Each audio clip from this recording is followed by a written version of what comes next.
Vous regardez du tic au tac sur GLG Média.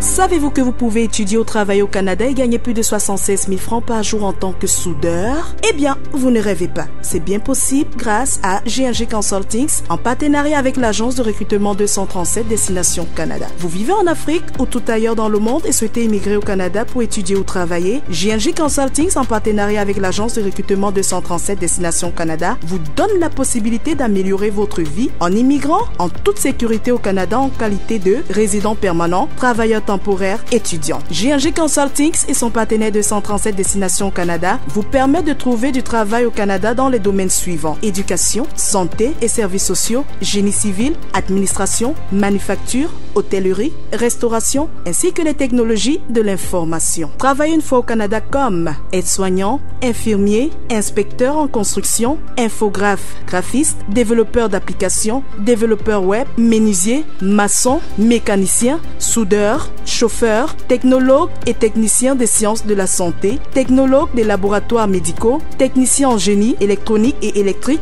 architecte paysagiste et bien d'autres. Un accompagnement en procédure classique ou express selon votre profil. Pour plus d'informations, appelez-nous au plus 237 658 37 12 90. G&G Consultings. Soyez tranquilles, nous sommes là.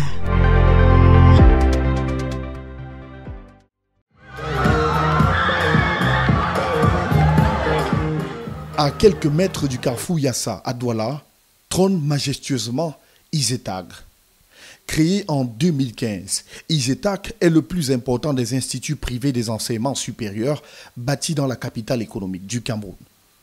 Il est construit sur une superficie de 2 hectares avec 2 grands bâtiments imposants qui abritent les salles de cours et le bloc administratif.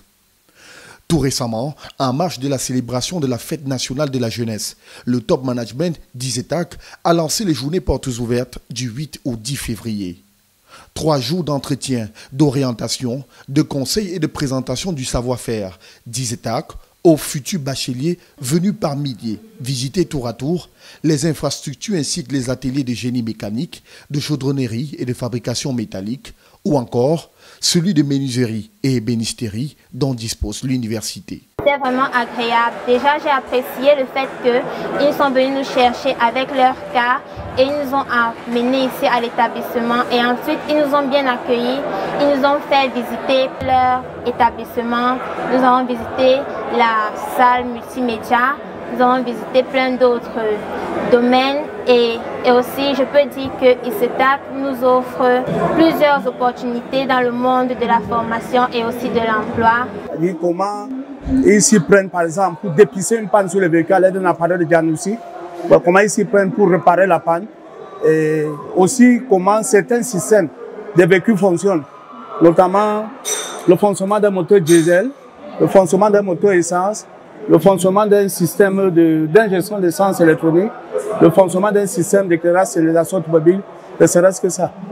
En guise d'innovation, ISETAG vient de nouer un partenariat dans les domaines portuaires et maritimes avec Shanghai Ocean University of China et Regional Maritime University of Ghana. Avec ce partenariat, les étudiants formés par ISETAG sortiront munis d'une licence et d'un master, ainsi que d'une certification dans la filière qu'ils auront choisie. Et ce n'est pas tout.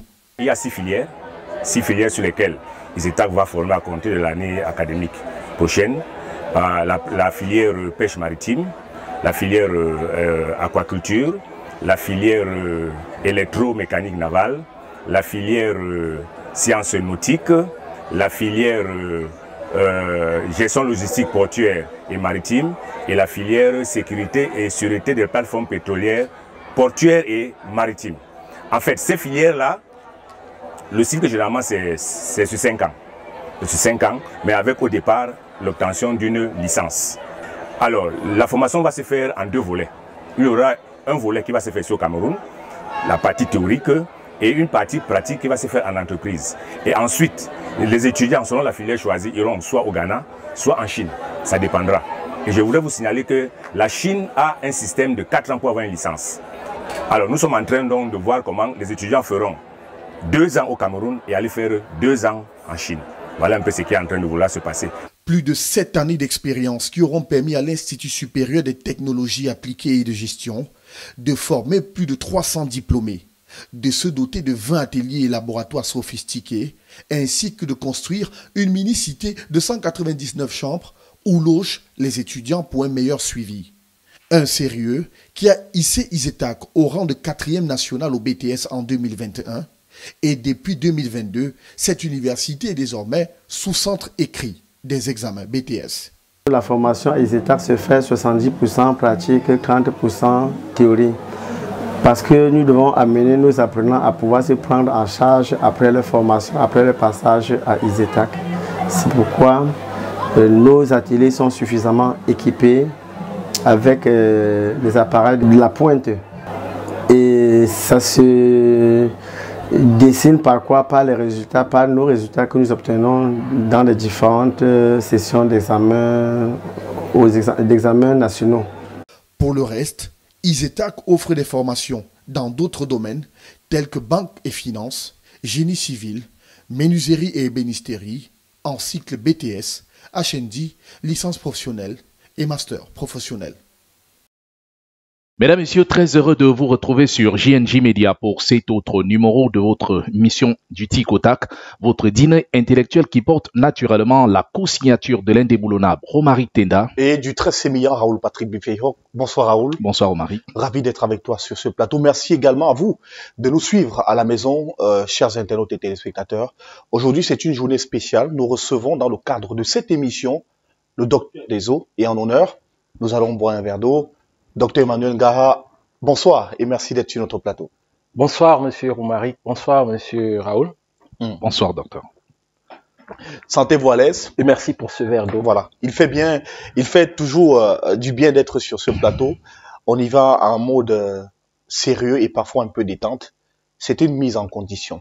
Merci d'être avec nous. Merci Monsieur Romaric. Alors on constate la montée en force des créations des forages au Cameroun et dans les villes de Douala et Yaoundé en particulier.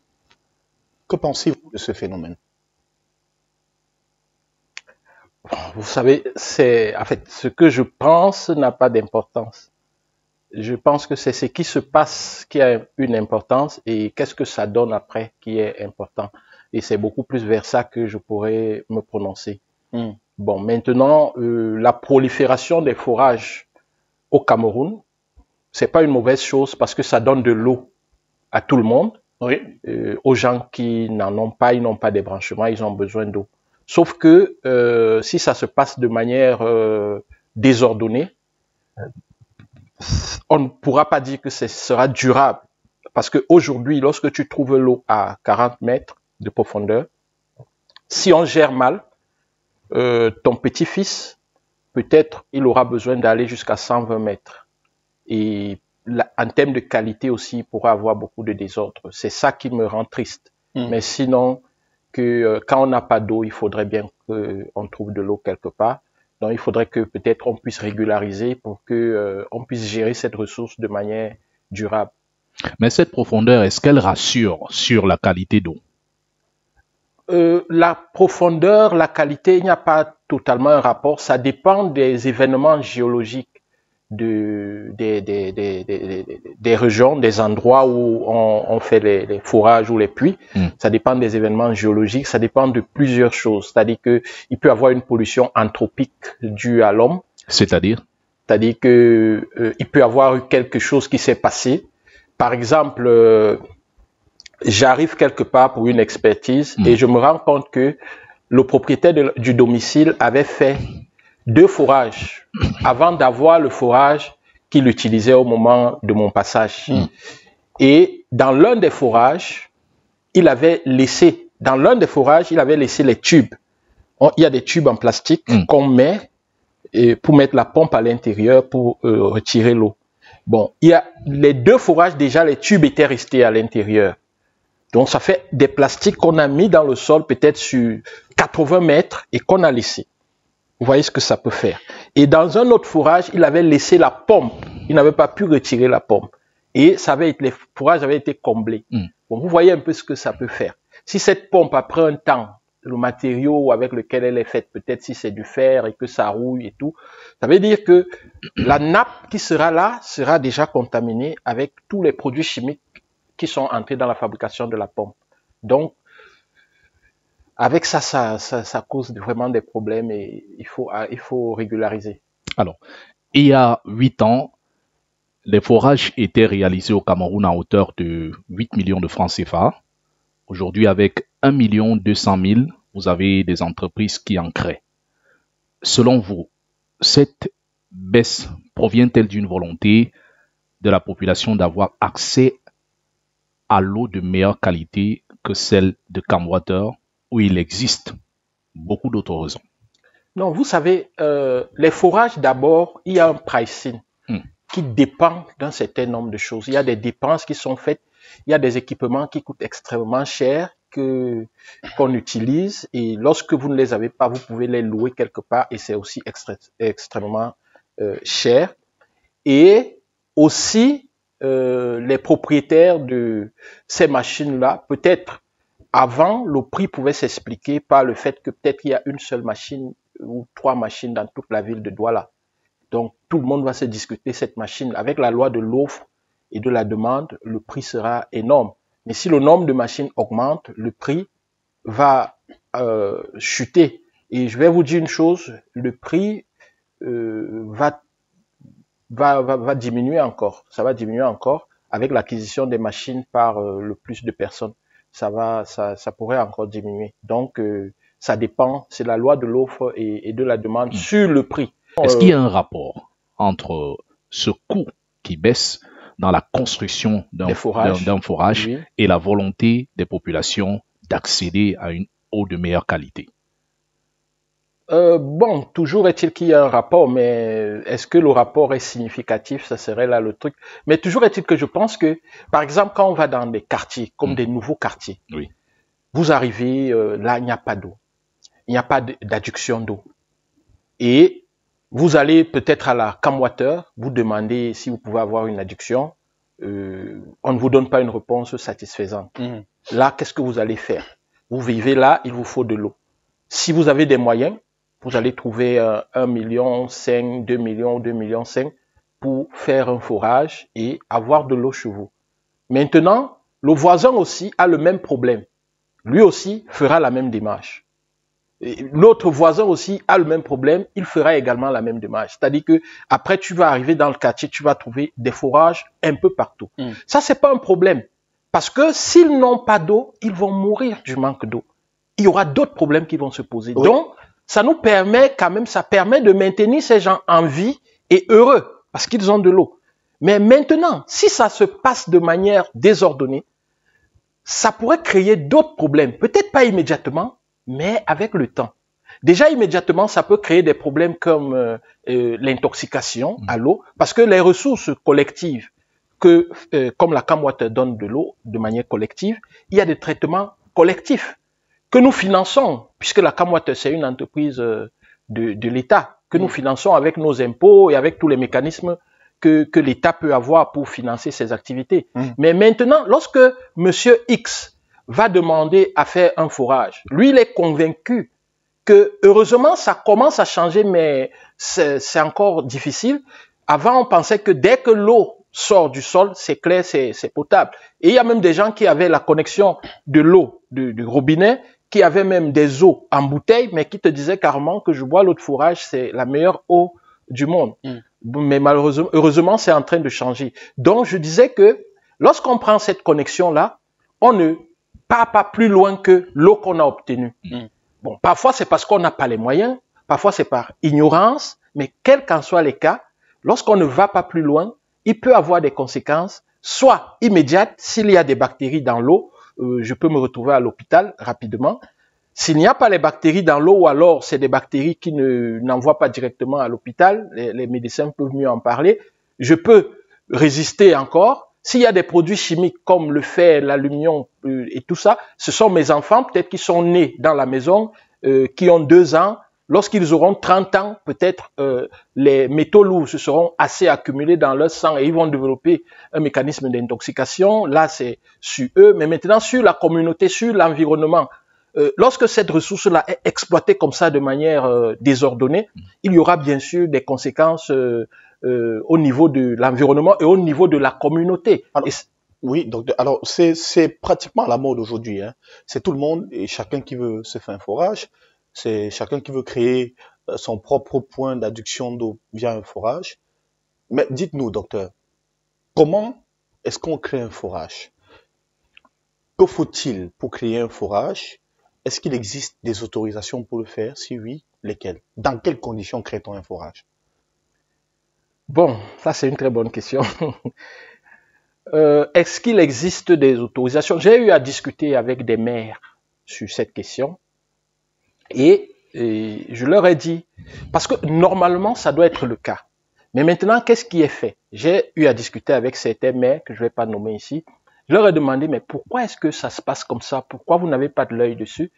Certains m'ont dit que, bon, en principe, il y a des textes qui nous demandent d'avoir l'œil dessus, mais nous ne le faisons pas. Nous n'avons pas la capacité, parfois technique et tout, de le faire. Mais normalement, ça devrait pas être fait comme cela. Je vous ai pris l'exemple de ce monsieur qui a laissé une pompe dans le forage, peut-être à 60-80 mètres de profondeur. Vous imaginez ce que ça peut causer avec le temps. Et ça, c'est pas à lui que ça va causer ça. Il ne sera peut-être plus là. Mais ça va causer ça aux gens, à nos enfants. Vous voyez. Or, aujourd'hui, on doit tout utiliser de manière durable, sustainability. On doit tout utiliser de manière durable. Donc, si on gaspille ou alors on pollue, ça va causer des problèmes plus loin. Donc, il devrait avoir des textes, il devrait avoir des volets pour regarder ça. C'est-à-dire que un maire devrait être à mesure de dire que aujourd'hui, dans ma circonscription, il y a 1000 forages. Et dit que la semaine prochaine, il y aura 3 forages qui seront faits dans ma circonscription. En fin d'année, dit que j'ai 2000 forages dans ma circonscription. Et avoir certains rapports sur ces forages-là. Ça, nous devons arriver là parce que sinon, ça va dans tous les sens. Je fais un forage, je pollue mon forage, c'est la nappe. Vous êtes mon voisin, vous pourrez en payer les conséquences. Imaginez que quelqu'un prenne, je ne le souhaite pas, mais imaginez que quelqu'un prenne un jour le remède des souris. Est-ce que vous savez que les gens ça dit que il y a des chlores qu'on vend pour la désinfection, là c'est peut-être une parenthèse, et les gens qui vendent ça, c'est les mêmes personnes qui vendent les remèdes des souris. Donc, dans le même plateau, vous avez le Canfa, vous avez le Naftalène, je vous l'ai dit, on appelle ça Canfa. D'ailleurs, nous avons la photo, merci pour l'illustration à l'équipe technique. Voilà. Donc, il y a tout là, et il y a le chlore en sachet là, en poudre, et on achète ça, on va mettre dans l'eau et on boit. Maintenant, imaginez que quelqu'un un jour lance, et déjà il lance le chlore dans le fourrage. Ok? Ce chlore mélangé avec tous ces autres produits? Bon, ils n'achètent pas les autres produits, ils achètent le chlore, je suppose. Maintenant, imaginons un spectacle où quelqu'un a lancé dans son fourrage le remède des souris. Vous voyez ce que ça peut donner? C'est la catastrophe. Voilà. Et pas à lui seul. Et à son environnement. À son environnement. Et peut-être pas le même jour. Peut-être 2 ans après. Peut-être 3 ans après. C'est pour ça qu'il faut un œil là-dessus. C'est très important. Mais sur le plan technique, qu'est-ce qu'il faut techniquement pour faire un forage? C'est-à-dire que je suis Romaric Tenda, je vis dans un endroit précis, j'ai besoin de faire un forage. Qui est-ce que je dois contacter? Quel type de machine est-ce qu'il y a des machines avec lesquelles on fait le forage? Comment est-ce qu'on fait pour trouver de l'eau? Comment ça se passe techniquement? Ok, super. J'adore ta question, monsieur Romaric. Merci. Bon, en fait, pour faire le forage, premièrement, on fait la recherche de l'eau. Groundwater Exploration et l'exploration des eaux souterraines. Et cette exploration des eaux souterraines se passe en 3 étapes. Il y a l'exploration géologique, qui permet de faire des observations, comme parfois la pluviométrie de la région. La région est-elle sous une pente, sous une vallée? Est-ce que c'est des observations? Quelle est la végétation? Oui. Tout ça me permet d'avoir une idée sur l'endroit où probablement la nappe peut être le plus rapprochée du sol. Et on sait aussi comment la nappe se comporte. Par exemple, lorsque vous avez une montagne comme ceci, ok, la nappe va également s'incliner sous la forme de la montagne. Maintenant, en ce moment-là, quand c'est élevé, la nappe est plus loin de la superficie. Mais par contre, lorsqu'on a une vallée comme ceci, la nappe est plus proche. Cela s'explique par le fait que lorsque vous avez par exemple la pluie, ça tombe sur la montagne, ça a tendance à descendre avant de s'infiltrer. Donc l'infiltration en surface, en haut de la montagne, est moindre que dans les vallées. Bref, c'est des observations comme ça qu'on fait pour voir comment la nappe peut être. Deuxièmement, on fait l'étude hydrologique. Et après ça, maintenant, on fait une étude géophysique. L'étude géophysique, c'est quoi? C'est pas la magie.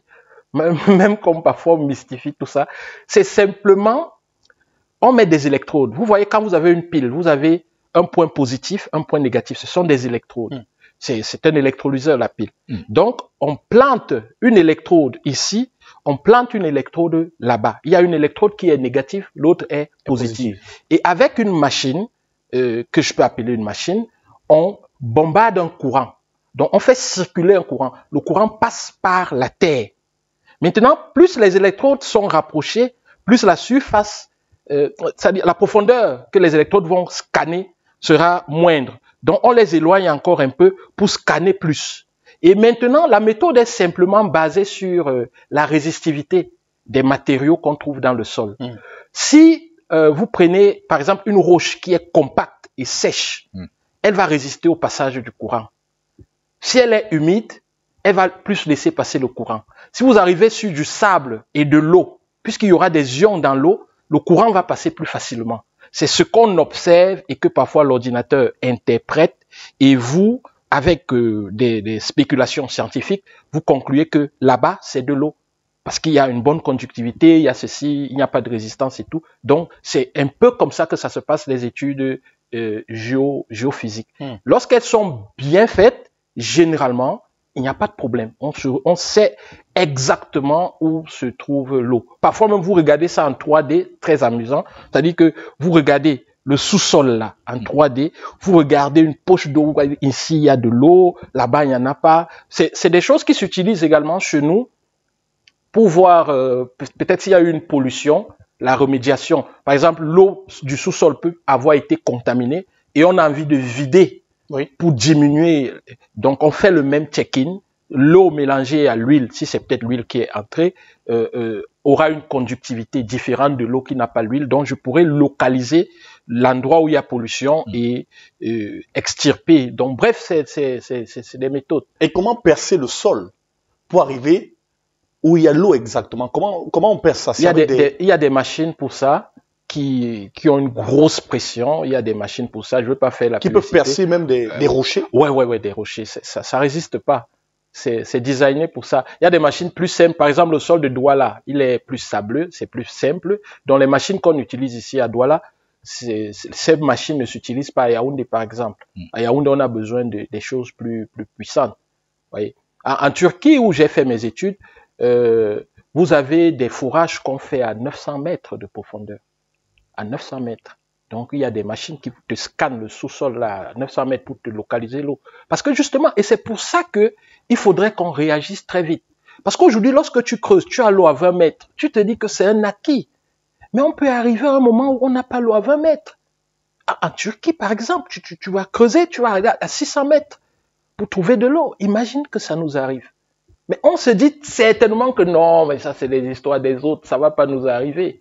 Mais si ça arrive à nos enfants, si on n'a pas anticipé, c'est autant de choses qui font que nous devons nous bouger. Et c'est le lieu pour moi de dire merci à JNJ Media pour le travail que vous faites de sensibilisation à tous les niveaux, vous ne négligez aucun niveau. Ça, franchement, c'est louable.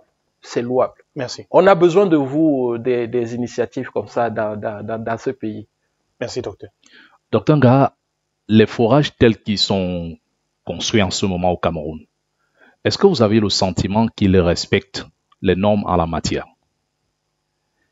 Là, je vais vous reposer la question. Est-ce qu'il y a même des normes en la matière?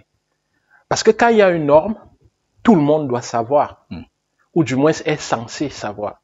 Maintenant, tels que les forages, bon, déjà moi, avec mon entreprise, on fait des forages.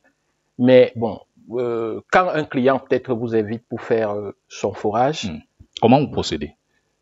On fait l'étude et après, on localise la nappe et on fait son forage et on remet son forage. Donc il n'y a pas d'autorisation quelconque? Non, j'en ai pas encore vu.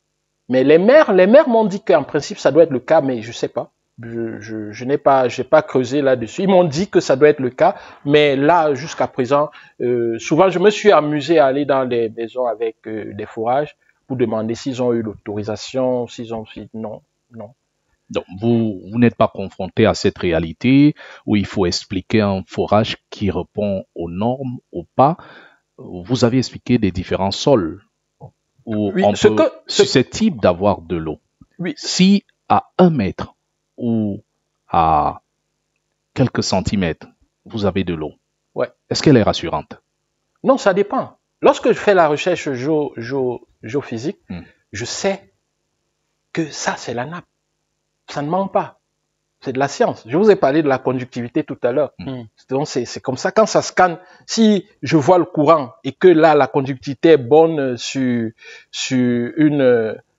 une bonne étendue, et puis je vois des trucs. Et puis, la machine, lorsqu'elle fait des interprétations, montre très bien. Vous voyez là-bas, c'est bleu. Vous voyez le 2D, le 3D, c'est convivial. Donc, vous essayez d'estimer comme ça. Mais par contre, peut-être pour revenir sur votre question, lorsque nous gérons les forages, on remet une fiche technique au client. Donc, je m'arrange à faire une fiche technique, je l'ai conçue, pour que ce ne soit pas une navigation à vue. Et même... Quelles sont les informations qui sont contenues dans cette fiche? La profondeur à laquelle on a foré, c'est-à-dire où on a trouvé l'eau, le type, le matériau des tubes qu'on a mis dans le sol, n'est-ce pas?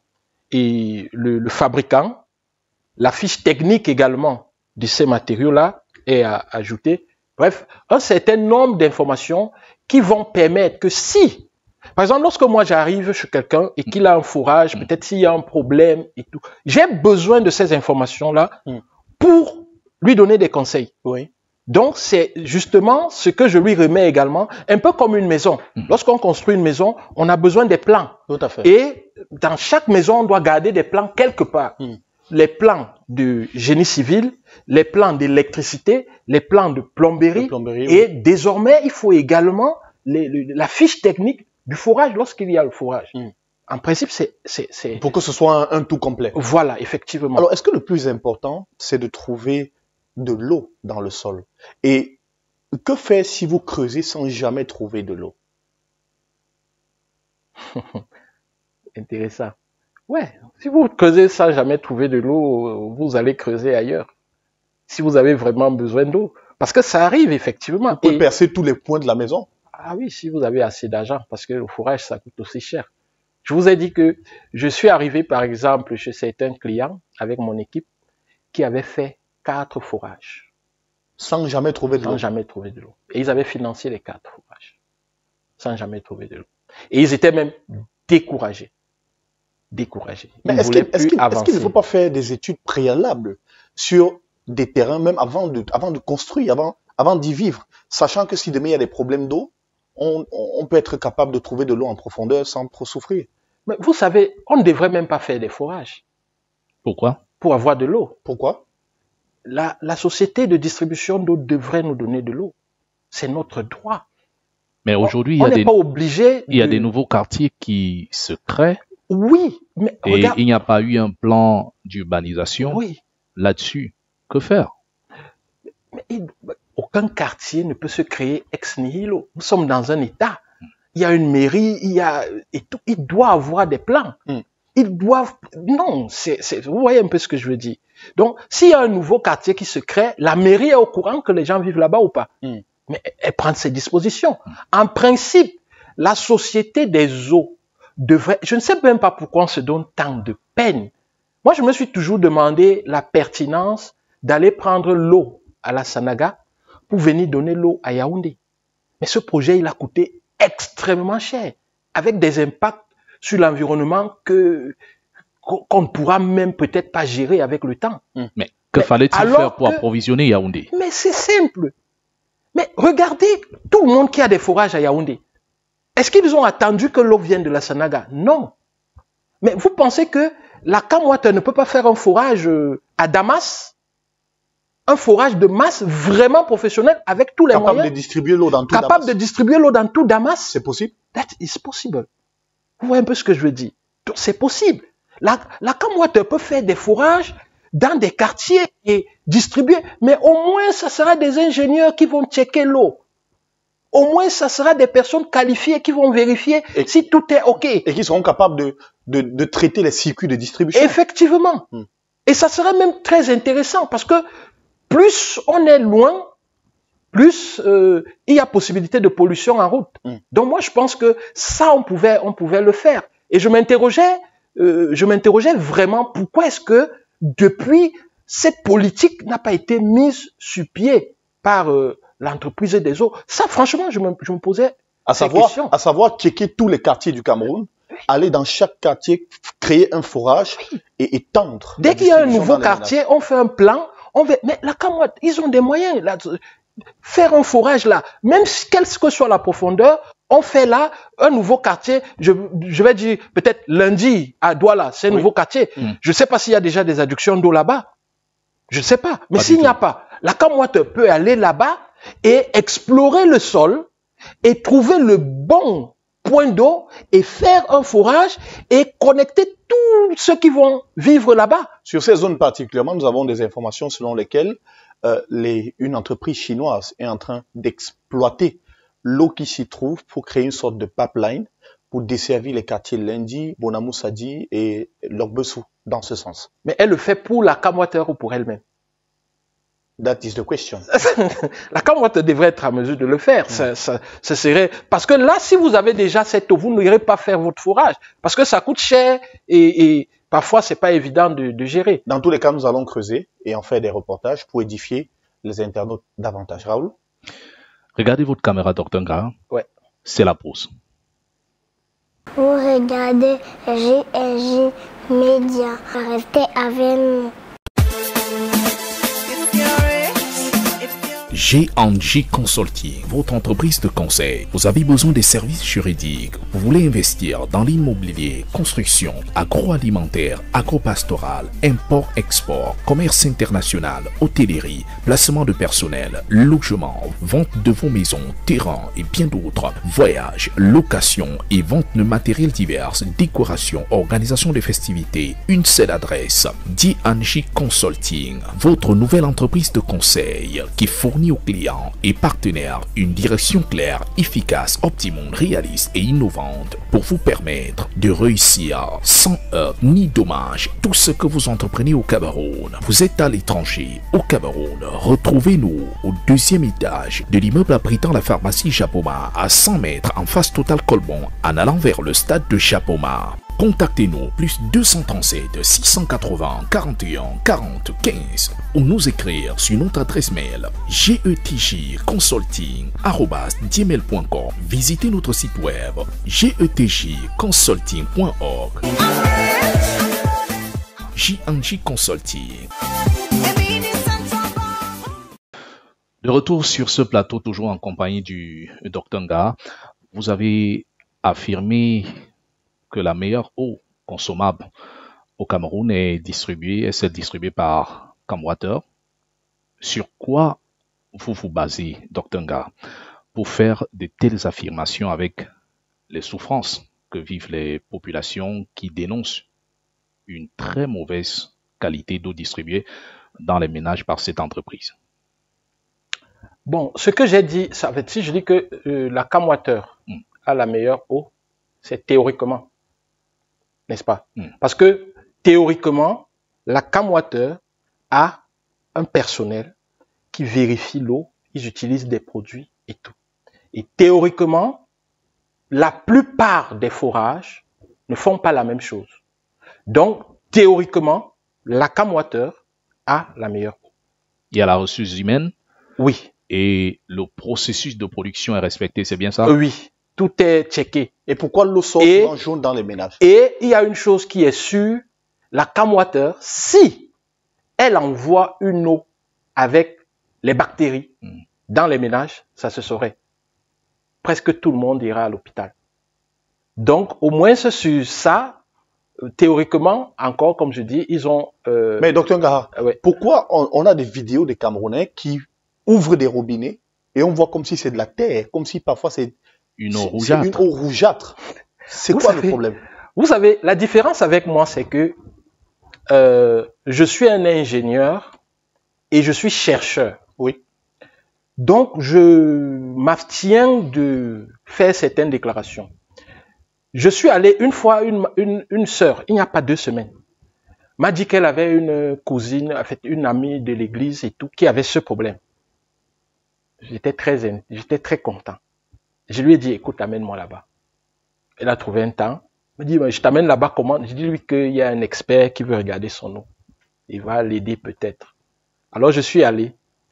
Je monte sur l'étage. On ouvre. Elle habite au 3e niveau, je pense. On ouvre. 3e ou 4e. On ouvre, c'est coloré. Oui. Voilà. Maintenant, je descends en bas. Je demande à la voisine d'en bas si je me présente et je lui dis ce que je suis en train de faire. Et je lui demande si elle peut m'amener dans la cuisine. On ouvre dans la cuisine chez elle. C'est pas coloré. Qu'est-ce qui peut expliquer cela? Interne. La tuyauterie interne de l'immeuble n'est plus cool. Vous voyez ce que je veux dire? Oui. Donc, ça, c'est un cas parmi tant d'autres.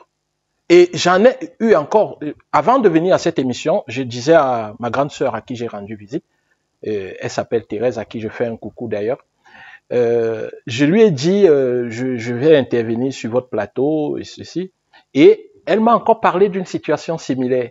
Elle m'a dit, elle m'avait en parlé au téléphone, et je lui ai dit vérifier un peu en bas, et elle a fait la même vérification, et elle me confirmait que c'est pareil là-bas. C'est-à-dire que l'eau arrive, elle n'est pas colorée, mais la tuyauterie interne de l'immeuble est défaillante. Et c'est ce qui se passe. Je ne dis pas que c'est le cas partout, mais je dis il y a des cas comme ça également.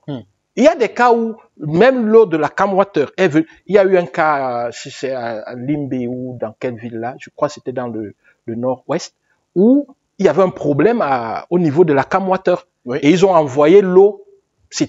On voyait même des débris dans l'eau. Ça créait un gros scandale. Et je crois que le préfet est descendu sur les lieux pour les rassurer. Et parce que, en fait, l'eau partait sans filtration. Et généralement, ils peuvent prendre l'eau dans des rivières. Vous voyez un peu ce que ça va donner. Ça peut donner. Ça, c'est documenté. Je crois, l'une des chaînes concurrentes a fait un reportage là-dessus. C'est documenté. Ça peut se retrouver sur YouTube. Oui. Donc, c'est des choses qui peuvent arriver. Je dis pas que ce n'est pas le cas, mais je dis, pour le faire, on peut faire des bonnes études. Si les Camerounais veulent, ils peuvent financer une étude là-dessus. Je mets un de mes étudiants sur le coup et puis on essaye de voir exactement ce qu'il en est. Donc pour vous, l'eau de la CAM Water est une eau qui est quand même traitée par des spécialistes. Et s'il existe des problèmes de ce genre dans des ménages, c'est certainement la tuyauterie qui peut avoir des problèmes.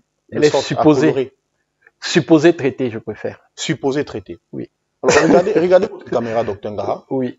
Et dites-nous, entre l'eau de la CAM Water, l'eau de forage et l'eau minérale, quelle est, d'après vous, l'eau que devrait consommer un Camerounais pour éviter les problèmes de santé? Déjà, je préfère qu'on enlève eau minérale. Parlons d'eau en bouteille. L'eau en bouteille, oui. Parce qu'il n'y a presque pas d'eau minérale au Cameroun. Pourquoi le dites-vous? Parce que quand on dit eau minérale, ça obéit à certaines normes. Et ce n'est pas chacun qui se lève et dit eau minérale ceci, eau minérale cela.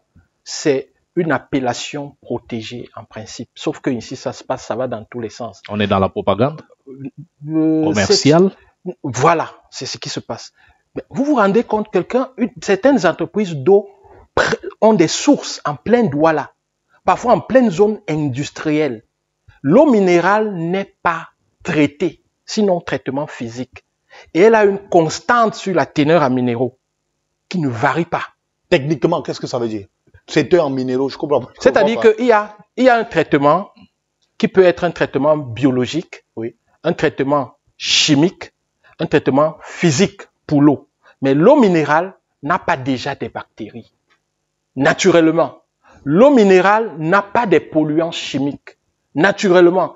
L'eau minérale a une concentration en sels minéraux, sodium, potassium, tous ces sels minéraux-là utiles pour l'alimentation, qui est constante. Et elle vient comme ça de manière naturelle. Et là, c'est l'eau minérale. Or, ici, on se rend compte que il y a d'ailleurs eu un scandale avec une eau où le gouvernement a demandé d'enlever eau minérale parce que il y avait des vidéos qui sont sorties où on chargeait ça comme ça, bizarrement. Je ne sais pas si vous vous souvenez, je ne veux pas prononcer de nom. On n'est pas ici pour détruire les business. Donc, ça allait dans tous les sens. Et le gouvernement a demandé d'enlever eau minérale sur les bouteilles. Et jusqu'aujourd'hui, c'est toujours écrit eau minérale sur leurs bouteilles. Mais maintenant, est-ce que c'est parce qu'on emballe mal que ce n'est plus eau minérale? Non. Si on emballe mal ou on travaille mal, demandez de bien travailler. Si c'est une eau minérale, elle reste minérale. Mais docteur Ngara, vous nous faites peur. Et ces eaux que nous consommons au quotidien, dans les bouteilles, comment appelle-t-on ça? C'est des eaux en bouteille.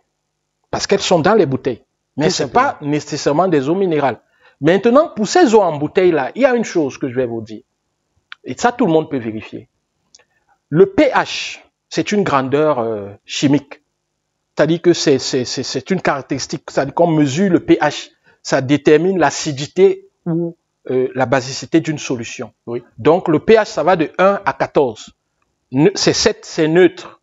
Ceux qui ont fait terminale ou seconde ou troisième scientifique comprendront très bien ce que je dis. Et il y a une convention pH. Petit p, grand H. Maintenant, il y a certaines eaux en bouteille. Vous voyez, c'est écrit pH. On met 7 ou 7,5. On met petit p, petit h. Un de mes étudiants à l'université fait ça, c'est 0. Même s'il a trouvé la bonne réponse. Pourquoi? Parce que P, vous savez, quand on parle du français, quelqu'un vous écrit une lettre. On sait qu'en français, une phrase finit par un point et une phrase commence par une majuscule. Je vais vous renvoyer la question. Si quelqu'un vous écrit une lettre et il finit pas ses phrases par des points, il ne commence pas ses phrases par des majuscules, qu'est-ce que vous allez penser de lui? Vous avez la réponse. C'est exactement la même chose, ce que je pense de quelqu'un qui m'écrit PH avec petit p et petit h. C'est comme ça que je pense de lui. C'est juste un commerçant. C'est-à-dire qu'il n'y a même pas un chimiste dans cette entreprise qui a fait 2e année chimie. Docteur, est-ce à dire que les entreprises qui commercialisent l'eau, certaines entreprises qui commercialisent l'eau dans les bouteilles et dont on s'aperçoit que le P et H sont écrits en minuscules, font uniquement du commerce, c'est ça? Ça, c'est ce que je pense. Parce qu'on ne peut pas avoir un chimiste qui a même un bac C ou un bac D dans une... Il laisse ça passer. Et je vais vous dire autre chose. Oui. On écrit pH égale peut-être 7,5. On met l'unité. Milligrammes par litre. Grammes par litre. Le pH est une grandeur sans unité. Monsieur les promoteurs des eaux en bouteille, le pH est une grandeur sans unité. Vous me mettez l'unité, même si c'est sur 5 points, c'est 0. C'est 0. Mais comment on peut faire ça au Cameroun? Donc parce que le public ne maîtrise pas, il se permet de faire cela. Oui, mais c'est comme, même si vous mettez de l'eau potable dans une bouteille, vous écrivez urine dessus. Est-ce qu'on aura envie de la consommer? Non. C'est le même comportement que j'ai face à une bouteille où on m'écrit pH n'importe comment et on donne l'unité au pH. Grammes par litre, milligrammes par litre. C'est juste du business.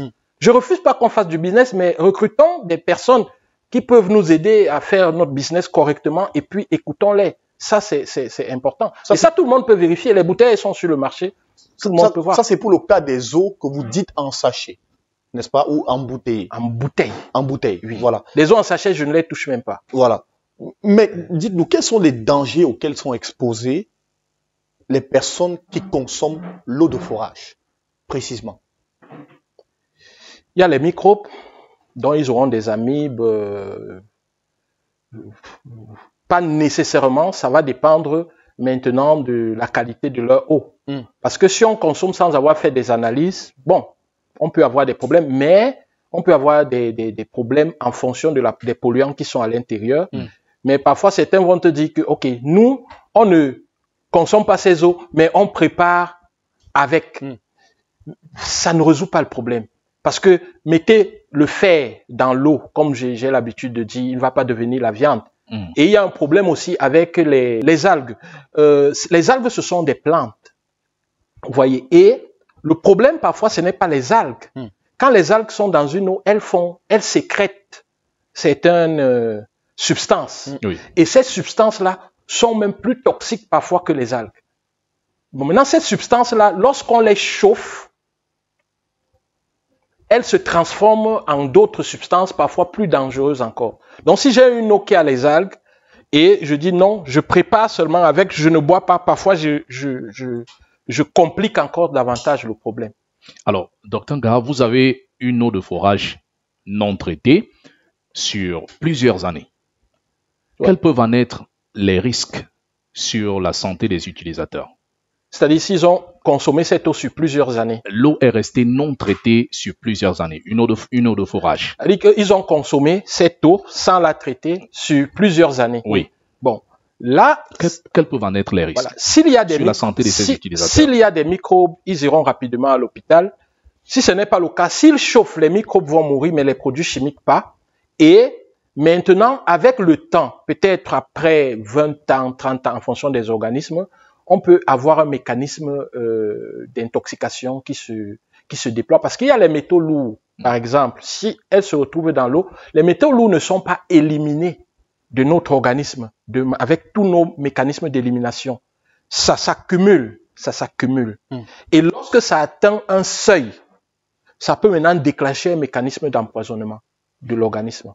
Et là, on a des cas où peut-être le plomb trop dans le sang peut donner un truc de Alzheimer. On a des médecins peuvent mieux en parler, mais toujours est-il que ce n'est pas très intéressant. Après combien de temps faut-il traiter une eau de forage? Au moment où je dois... Quand vous avez le forage à la maison, si vous montez votre forage, vous qui en êtes un spécialiste et un conseiller pour beaucoup de maisons, après combien de temps est-ce qu'il faut normalement traiter une eau de forage? Le même jour. Dès que l'eau est montée en surface, si je dois commencer à la consommer, je dois la traiter. Oui, je veux dire, quand vous commencez la consommation, après combien de temps faut-il encore traiter? Ou bien c'est pour je dois traiter en permanence. Parce que oui, je vois votre question. Est-ce qu'il n'y a pas une période? Il y a des gens qui viennent de manière sporadique, ils traitent et ils s'en vont. Non. L'eau doit être traitée à tout moment, puisqu'on doit l'utiliser. Donc, souvent. Sur quelle période? Un mois, 6 mois? Tout le temps. Un trimestre, il n'y a pas de semestre, période. une année? Si je traite, si je consomme 1000 litres, peut-être en une semaine, je dois traiter tous les 1000 litres que je vais consommer pendant toute la semaine, par exemple. Donc, je ne peux pas dire que un an ou ceci, non. Je dois consommer mon eau, je dois traiter l'eau que je consomme en permanence. Et c'est pour ça que dans les mécanismes de traitement, souvent nous installons des automatismes. C'est-à-dire, on met une machine qui va contrôler le pH et vérifier. Si le pH descend peut-être à 4, ça augmente le dosage. Si le pH monte, ça diminue, ainsi de suite, ça contrôle. Ça peut également contrôler d'autres paramètres comme ça pour régulariser de manière permanente. Oui, si on reste sur cette explication technique, quelle est la composition centésimale d'une eau normale à consommer? Bon, là, ce sont des normes, elles sont dans le pays et tout. Bon, généralement, c'est qui vous parlez de composition en minéraux? En minéraux? Oui. En minéraux? Oui. Bon, il y a des normes. Bon, ça, je vais pas retenir ça, mais il y a des normes. C'est sur les bouteilles aussi, c'est écrit et tout. Donc, il y a des normes. Il y a des normes. Et qu'est-ce que vous avez constaté? sur ces bouteilles, lorsque vous avez relevé le pH, qu'est-ce que vous avez constaté sur cet aspect dominant Sur les bouteilles, dans tous les cas, oui. Vous posez une question très délicate là. Je ne veux pas souvent parler de ça. En fait, une fois je suis arrivé au Cameroun, j'ai acheté tout ce que j'ai trouvé sur le marché comme eau. Tout ce que j'ai trouvé, même les eaux importées. Et j'ai fait des analyses au laboratoire. Et ce que j'ai constaté, c'est que ce qui est écrit sur les bouteilles, ça ne correspond pas toujours à ce qui se trouve dans la bouteille, malheureusement. Ça ne correspond pas toujours. Donc, je ne vais pas vous dire que ça ne correspond pas chez tel ou tel, mais on peut peut-être les aider à améliorer. Vous savez, quand un business emploie déjà 2-3 personnes, il faudrait pas tirer sur ce business sans lui avoir donné l'occasion de s'améliorer. Quel est le constat que vous avez fait entre les eaux importées et celles produites localement? Vous allez lire ça dans l'article que je vais produire avec cette recherche. Je ne voudrais pas anticiper. Mais je peux déjà vous dire qu'il y a une grande différence. Est-ce que c'est positivement ou négativement? Ça dépend de la littérature scientifique et de ce que nous voulons véritablement. D'accord. Ouais. D'accord. Alors, la production des eaux minérales contribue à accélérer la pollution de l'atmosphère et de l'environnement via des déchets plastiques. D'après vous, au Cameroun, que faut-il pour améliorer ou changer cet état de choses?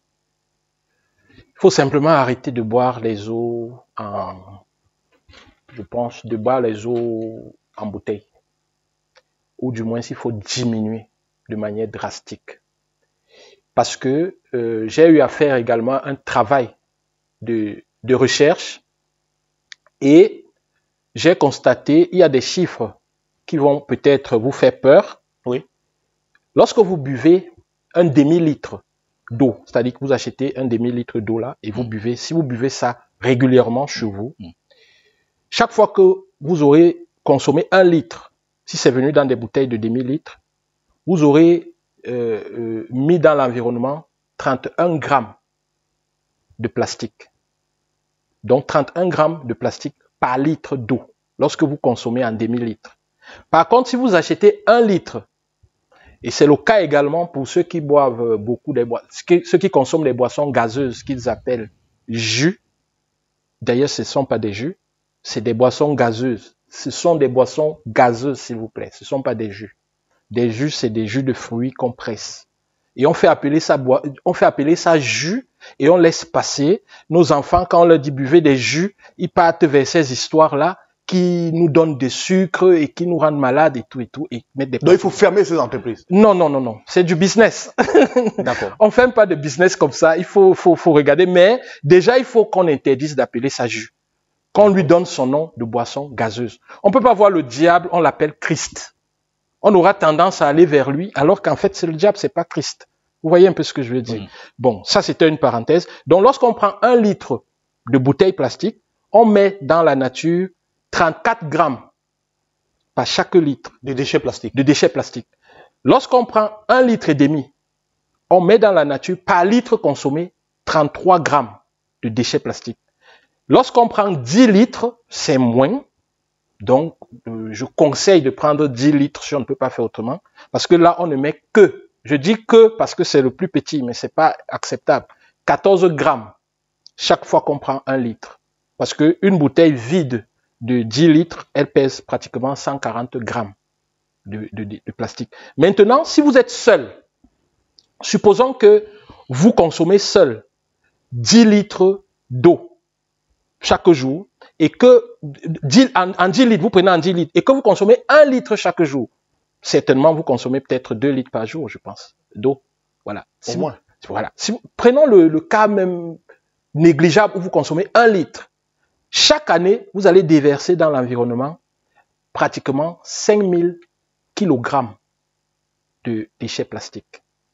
Et si on suppose que les Camerounais, seulement 5 millions de Camerounais, nous sommes peut-être 25 millions ou 30 millions, je ne sais pas trop. Si on se dit 20% de personnes seulement consomment uniquement ces bouteilles-là, n'est-ce pas? J'ai fait un petit test une fois à Yaoundé où je demandais aux gens quel type d'eau ils consomment. J'ai eu pratiquement 60 à 70% des personnes interrogées qui disaient consommer des eaux en bouteille. Oui. Maintenant, si je suppose que certaines se disaient il fallait me snober, comme on dit souvent, c'est-à-dire que n'était pas sincère. Oui. Je peux même prendre la moitié, disons même 20%, 30% ou 20%, prenons 20% des Camerounais qui consomment les eaux en bouteille sous forme de 10 litres. Nous avons 5 millions environ, ce qui va donner dans la nature 25 000 tonnes par an que nous produisons en termes de déchets plastiques. Bon, il y a un pourcentage de récupération, de recyclation, mais avec le first in, last out, ça se retrouve toujours dans l'environnement. Et selon mes enquêtes, le Cameroun Tribune du 9 juin 2023, vous savez que le 5 juin de chaque année, on célèbre la journée mondiale de l'eau, oui. de l'environnement. De l'environnement, autant pour moi. Oui. De l'eau, c'est en mars. Et on dit qu'il y a, en fait, l'ONU a déclaré qu'il y a 430 millions de tonnes qui sont produites par an dans le monde, des déchets plastiques. Et pratiquement la moitié sont conçus pour être utilisés plusieurs fois, même si ça ne se passe pas toujours. Bon, maintenant, le ministre de l'Environnement du Cameroun a fait une sortie où il disait que nous avons 600 000 tonnes de plastique dans notre environnement au niveau du Cameroun. 600 000 tonnes. Ce n'est pas 600 000 kilogrammes, c'est 600 000 tonnes. Et ils ont mis des mécanismes pour diminuer. Et lui-même a reconnu, c'est dans le Cameroun Tribune, que ça ne marche pas. Et que la seule chose qu'on peut faire, c'est de diminuer, de faire tout pour utiliser le moins de plastique possible.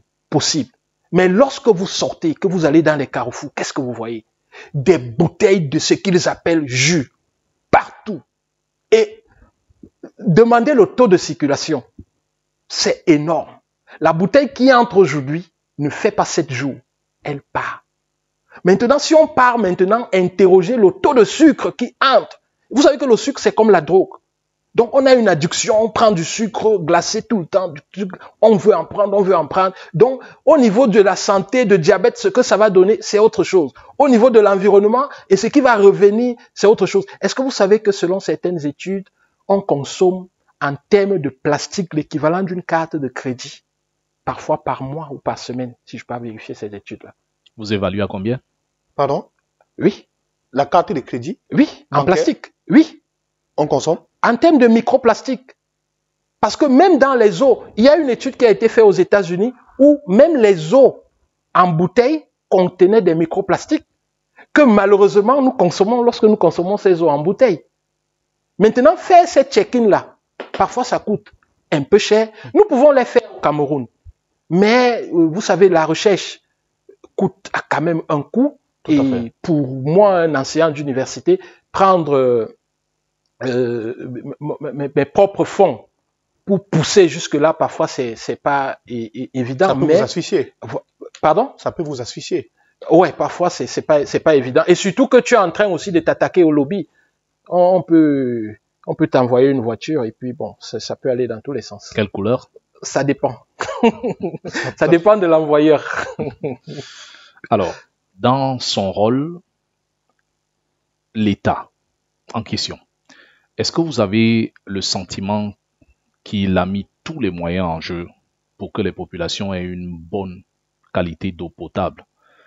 Regardez ces images aériennes qui filment la localité de Youpé, une localité presque marécageuse où les populations se battent à avoir des forages. Est-ce que vous pensez que c'est rassurant? Tout comme les populations qui se retrouvent à proximité d'une société brassicole, du côté de Ndokbon, des eaux usées qui coulent et des forages sont creusés. Lorsque vous faites le parallèle de ces choses, est-ce que vous avez le sentiment que l'État a mis tous les moyens en jeu pour que les populations aient une bonne qualité d'eau potable? Merci, monsieur Raoul, pour cette question. Et ma réponse va certainement vous surprendre. L'État, c'est nous. L'État a mis des moyens pour me former. C'est-à-dire que j'ai fait le lycée, j'ai fait l'école primaire, j'ai fait et tout, j'ai commencé l'université ici. Mais qui payait la scolarité, c'est pas vous? Oui, c'est moi, mais il y avait un mécanisme qui était mis. Maintenant, moi, je pense, et en plus de ça, il y a la loi cadre sur l'environnement de 1996, je pense, qui soutient le principe de pollueur-payeur. Maintenant, l'État est fait des individus. L'État a besoin de nous tous. Ce que vous êtes en train de faire avec JNJ Media, vous apportez un appui incalculable à l'État. Parce que faire ces révélations, permettre, donner un cadre propice pour faire ces révélations, c'est donner déjà un coup de main à l'État. Donc, je pense qu'avec les lois, avec ceci, l'État a pris certaines dispositions. Mais maintenant, qui sont chargés d'exécuter? Lorsqu'un contrôleur de l'environnement arrive peut-être dans une entreprise et accepte de prendre une enveloppe et de laisser la pollution continuer, mais oui, il représente l'État, mais est-il l'État? Je pense que l'État sera beaucoup plus celui qui a pensé les lois. Mais maintenant, celui qui doit l'exécuter fait défaut. Et nous avons beaucoup ce problème au Cameroun.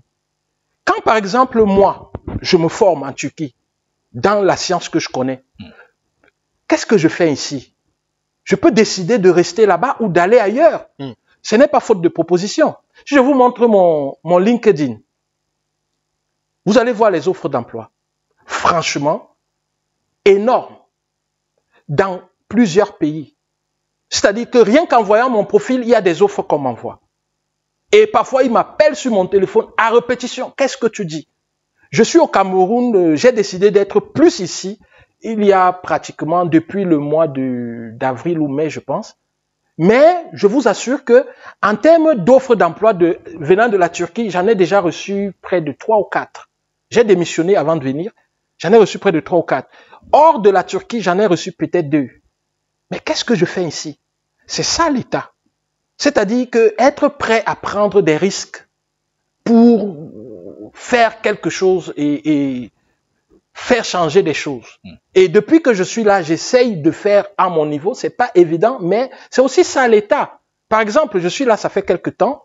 Je vais vous dire une chose. On a pu créer à l'université de Tchang une filière de génie chimique, master professionnel en génie chimique et développement durable. Je suis le promoteur de ce projet. Et la première promotion commence à la rentrée d'octobre. À la rentrée d'octobre. Donc, c'est un mécanisme de multiplication. À tout moment, il peut m'arriver quelque chose. Oui, mais est-ce que c'est pas parce que vous avez peur que si vous faites des dénonciations, l'État peut s'en prendre à vous, que vous essayez de le caresser dans le sens du poil? Parce que si on a par exemple, l'entreprise de distribution d'eau Camwater qui ne parvient pas à réguler le secteur, normalement, vous l'avez dit dans cette émission, que Camwater devrait le faire. C'est du ressort de l'État également. Avec les images aériennes que nous avons vues, ce sont des domiciles qui se mélangent et des puits d'eau potable, parce qu'il y a des maisons encore dans ces endroits qui consomment l'eau du puits comme de l'eau potable, qui partagent en même temps l'eau du puits avec l'eau des latrines. Un gros désordre. Et cette eau et les eaux de forage qui se mélangent et tout, comment vous réussissez, docteur, à dire en toute froideur que l'État a réussi son Non, j'ai pas dit qu'il a réussi, j'ai nuancé mes propos. Mais maintenant, par rapport à ça, les conséquences, bien sûr, sont graves. Parce qu'il y a pollution et la conséquence la plus visible, c'est que le choléra ne quitte pas Douala. Par exemple. Donc, nous disons la même chose. Par exemple, voilà, le choléra ne quitte pas Douala. Mais l'État est en même temps, c'est nous tous. Quand tu vois comment quelqu'un te torture dans un bureau et il dit l'État, tout le monde dit l'État. Nous avons besoin de nous responsabiliser tous et de prendre les choses comme si... Le maire, que fait le maire de cette localité-là? C'est de ça qu'on parlait. On doit pouvoir gérer, le maire doit pouvoir s'approprier de certaines problématiques. C'est vrai que parfois on est dépassé, mais il faut commencer quelque part. C'est-à-dire que si on vote un maire, c'est pour ça qu'il faut la décentralisation, que le maire comprenne que son pouvoir vient de la population. Et peut-être il prendra cette population-là plus au sérieux. C'est peut-être ça le problème, je sais pas. Mais vous savez, parler de dénonciation et ceci, c'est bien, mais chacun a son rôle. Moi, je suis un scientifique et j'aimerais faire très bien ma science. Oui. Et il y a des gens qui font de la politique, qui dénoncent des choses, et chacun doit, à mon avis, moi je suis quelqu'un qui aime être excellent. Et si j'entre dans des dénonciations politiques, ceci, bon, il va falloir peut-être que je me forme pour être excellent dedans. Oh, je n'ai pas ce temps-là. Déjà, dans mon domaine de l'eau, il y a déjà tellement de choses à faire. Mais ça se voit que vous êtes très prudent dans votre manière de parler. Ouais, je suis on sent que vous ne voulez pas toucher cette susceptibilité. Vous savez, dans la Bible, sans vous couper, Jean-Baptiste était envoyé pour annoncer la venue de Jésus, du Messie. Vous voyez. C'était un peu comme sa vocation. Mais à un certain moment, il a commencé à dénoncer Hérode qui sortait avec la femme de son frère ou quelque chose dans ce sens-là. Sa tête a été coupée. Et vous craignez que votre tête soit coupée? Sa tête a été coupée. Et même bibliquement, il s'est éloigné de ce pourquoi il était là. Vous craignez d'être le Jean-Baptiste du Cameroun? Non, pas nécessairement. En fait, je n'ai pas peur de mourir. La mort ne m'effraie pas. Ce qui m'effraie, n'est-ce pas? Oui. C'est de faire la C'est de mourir pour une cause qui ne aurait dû éviter. Non, pas que j'aurais dû éviter. Pour une cause qui ne me fait pas rêver. Oui. Vous voyez? C'est-à-dire que les questions d'eau au Cameroun, tu vois, je les ai dans le sang. Exact. Je ne suis pas parti en Turquie et en France pour avoir un diplôme. C'est votre mission. Je suis allé pour comprendre cela. Oui. Et vous ne savez pas jusqu'où je suis allé. C'est votre mission de Jean-Baptiste. Voilà, si vous voulez. Donc, je ne veux pas m'égarer. Il faut que je reste concentré et efficace dans cette mission-là. Ouais. C'est ça qui est important. Et donc, les dénonciations peuvent faire comme vous égouts. Bon, les dénonciations peuvent faire comme les égouts, mais si j'y crois, je vais le faire. Vous voyez, mais je suis dans ma mission. Si, par exemple, j'ai parlé du PH, je vais saisir ces entreprises-là. Oui. Avec des lettres. Si elles ne changent pas, je pourrais passer à la dénonciation. Oui. Et là, si avec cette dénonciation, quelque chose se passe, je serai prêt à assumer. Parce que là, je serai dans mon rôle. Ces entreprises ont des ministères de tutelle. Pourquoi vous ne fournissez pas une documentation à ces ministères qui les octroient des agréments? Mais ça, c'est encore... Pour démontrer ces défaillances. Vous savez, quand quelqu'un a un business, la première chose, c'est de protéger le business. Donc, je dois m'adresser à lui. Oui. S'il ne marche pas, je peux passer à autre chose. Vous voyez. Moi, je pense que les choses peuvent changer si on se parle. Moi, c'est ce que je pense. Les choses peuvent changer si on se parle. Aller brutalement. Vous savez, quand vous vous mettez à dénoncer, comme ça, dénoncer pour dénoncer, à la fin, vous êtes un héros. Vous voyez ce que je veux dire? Vous êtes un héros. Mais vous serez mais oui, vous êtes comme Saint Bernard qui donne son manteau à un pauvre. Saint Bernard devient un saint. Mais les pauvres ne sont pas finis. Vous voyez ce que je veux dire? Oui. Les pauvres ne sont pas finis. Mais il y a un nouveau saint qui est né. Je ne veux pas être un nouveau saint. Je voudrais que les pauvres finissent. C'est ça qui est le plus important pour moi. Je ne voudrais pas être ce nouveau saint-là qui dit que oh, ton pH n'est pas bon et tout, et que on m'invite partout pour dire oui, viens parler, viens dénoncer ça. Viens... Je préfère que les pauvres finissent, même s'il n'y a pas de nouveaux saints qui sont nés. On vous a bien compris, docteur Ngara. Merci beaucoup, c'est la fin de cet entretien. Merci infiniment. C'est fini déjà? Oui, c'est la fin de cet entretien. Merci infiniment. Merci beaucoup, docteur. Vous nous avez beaucoup édifié sur les questions d'eau au Cameroun. Je pense que c'est une émission très riche et c'est peut-être ma première fois de voir quelqu'un qui refuse d'incarner un personnage biblique. Le professeur Ngara, le docteur Ngara refuse d'être le Jean-Baptiste de la Bible. Merci beaucoup, docteur. Merci aussi à toi, Raoul. Merci, Romaric. Merci au docteur. Merci à vous de nous avoir suivis pour cette émission, cette autre émission avec le docteur Emmanuel Ngara. J'espère que l'eau que vous buvez est potable parce que pour le moment, j'en ai cessé. On en reparle au plateau. Merci à vous de nous avoir suivis pour cette émission. C'est la fin. Continuez de suivre l'actualité et toutes les informations du Cameroun et de l'Afrique traitées de manière professionnelle sur JNJ Media. N'oubliez surtout pas, abonnez-vous à nos plateformes Facebook, YouTube et toutes les autres. Et n'oubliez pas sur YouTube d'activer la cloche de notification pour recevoir l'ensemble de nos productions chaque semaine. Chapeau spécial à l'équipe technique chapeautée aujourd'hui par Gilles Bédanoubissi et avec la contribution de MNZ. Merci également à Ren Bouba, le docteur Ren Bouba, qui est avec nous et qui est à l'assistance de la réalisation. Émission donc coordonnée et supervisée par la très ravissante, scintillante et sémillante Grasté. À très vite.